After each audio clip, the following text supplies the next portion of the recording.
Metode kualitatif dalam penerapannya banyak mendapatkan tantangan. Tantangan terbesar datang daripada ilmuwan yang mengkritik metode ini. Tetapi yang sebenarnya tidak memahami metode ini, ada beberapa pertanyaan kritis yang diajukan oleh sementara orang.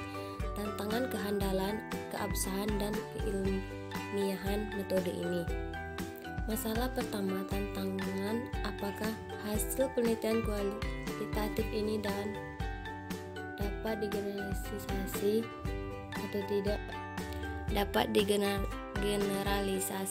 tidak, Menjawab masalah ini, penelitian yang menggunakan metode kualitatif harus benar-benar menyadari bahwa sasaran penelitiannya adalah subjek yang sifatnya dinamis, bergerak dan berubah setiap saat. Aspek dinamis subjek yang diteliti merupakan salah satu faktor yang meneguhkan bahwa hasil suatu penelitian kualitatif tidak dapat digeneralisasi karena coraknya khusus, unik, dan berubah. Pertanyaan kedua menyangkut subjektivitas dan bias penelitian terhadap hasil penelitian. Tidak dapat disangka bahwa pengaruh subjektivitas penelitian sangat berpengaruh terhadap hasil penelitian. Hasil ini disebabkan oleh kenyataan bahwa data yang disampaikan oleh partisipan biasanya ditafsirkan dulu oleh peneliti. Peneliti yang memberikan arti kepada data partisipan, data tersebut harus lebih dulu mengerti oleh penelitian. Ini berarti bahwa penelitian suatu membuat interpretasi data atas data. Masalah tersebut akan menjadi kronis bila penelitian hanya merekam atau mengobservasi hal-hal yang dirasa menarik oleh penelitian sendiri tanpa melihat apa yang sebenarnya terjadi. Untuk menghindari hal ini, maka penelitian yang menggunakan metode ini biasanya dibuat oleh tim peneliti. Hasil catatan lapangan turut dikritis oleh teman penelitian atau ahli lain. Memang tidak mungkin menghilangkan pengaruh subjektif penelitian.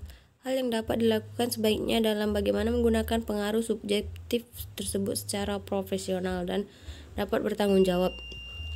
Tidak disangkal bahwa manusia berpikir dengan tubuhnya. Manusia mengerti dengan tubuhnya. Tubuh dan jiwanya tidak dapat dipisahkan, seperti yang diungkapkan oleh Merleau-Ponty tentang kesatuan body and mind. Untuk mengurangi aspek subjektivitas penelitian, maka subjek bacaan dan jurnal harus selalu mencangkup sebagian bahan referensi. Penting juga penelitian meluangkan waktu yang cukup dan tepat penelitian dan mendapatkan informasi dari lebih banyak sumber.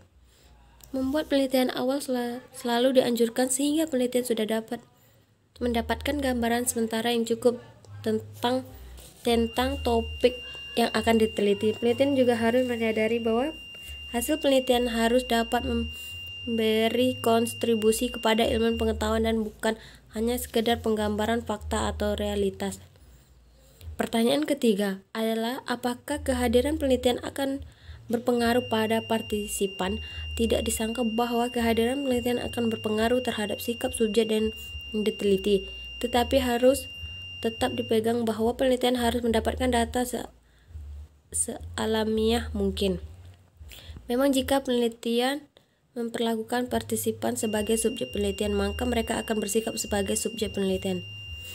Pertanyaan kritis lainnya adalah apakah metode ini benar-benar ilmiah? Dasar pertanyaan ini adalah objektivitas hasil penelitian. Seperti sudah diungkapkan sebelumnya bahwa objektivitas hasil penelitian hanya dapat dijamin bila yang diteliti tersebut adalah objek atau diperlakukan sebagai objek. Metode kualitatif tidak meneliti objek tetapi subjek. Karena sifatnya subjek adalah dinamis, maka sulit untuk memberikan pengukuran kuantitatif. Tetapi harus tetap diingat bahwa ada cukup banyak kekayaan subjektivitas yang dapat diteliti, dimengerti, dan didekati secara ilmiah. Tantangan, baiklah ini bagian dari subjektivitas bias. Yang kedua itu isu generasi, yang ketiga isu ilmiah metode, dan yang terakhir tantangan.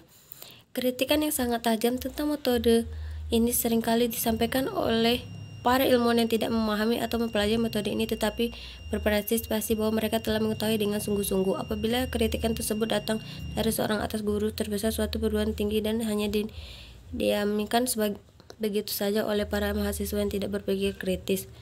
Menanggapi kritikan mereka, jalan yang terbaik adalah mengajak mereka untuk membaca dan mendalami diri sendiri sebelum memberi komentar. Hanya itu yang bisa saya terakhir. Wassalamualaikum.